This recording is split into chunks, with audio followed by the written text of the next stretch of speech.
এনেকুৱা এটা মাছাকাৰৰ পিছত ৰিপৰ্ট এটা প্ৰস্তুত কৰিলে আৰু তেতিয়া চৰকাৰে প্ৰস্তুত কৰিব দিলে ৰিপৰ্টটো তাত তেতিয়া ছাবমিট কৰিলে উইদাউট চাইন ৰিপৰ্টটো লৈ ল'লে আৰু 42 বছৰ পেলাই থলে কোনো ধৰণৰ একশ্যন নাই। এতিয়া 42 বছৰ পিছত যদি টেবুলেশ্যন কৰিছে 42 বছৰ পিছত যদি এইটো আনি এই বুকটো আমাৰ হাতত তুলি দিছে অলপ কেইখিলামান কাগজ দিলে কি লাভ হ'ব? হাজাৰ হাজাৰ ইন'চেণ্ট মানুহ 83 মানে মৰিছিল চবেই জানে।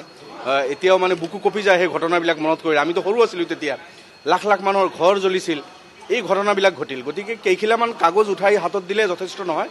মুখ্যমন্ত্ৰীক মই আহ্বান জনাইছোঁ যদি আপুনি পাৰে CBI তদন্ত দিয়ক আৰু তেতিয়াৰ এই ঘটনাখিনি তদন্তমূলে এই কোনে হত্যা কৰিলে হত্যাকাৰীসকলক চিনাক্ত কৰি যদি শাস্তি দিয়াৰ ব্যৱস্থা কৰিব পাৰে তেতিয়াহ'লে যি পৰিয়ালৰ মানুহ ঢুকালে, মাৰিলে, হত্যা কৰিলে, ঘৰ জ্বলালে সেইসকলে অলপ হ'লেও মানে সান্তনা পাব। সেই হেতুকে এইটো আৰু হাতত তুলি নিদি এইটোতো হৈ গ'ল, CBI তদন্ত দিয়ক মুখ্যমন্ত্ৰী যদি পাৰে।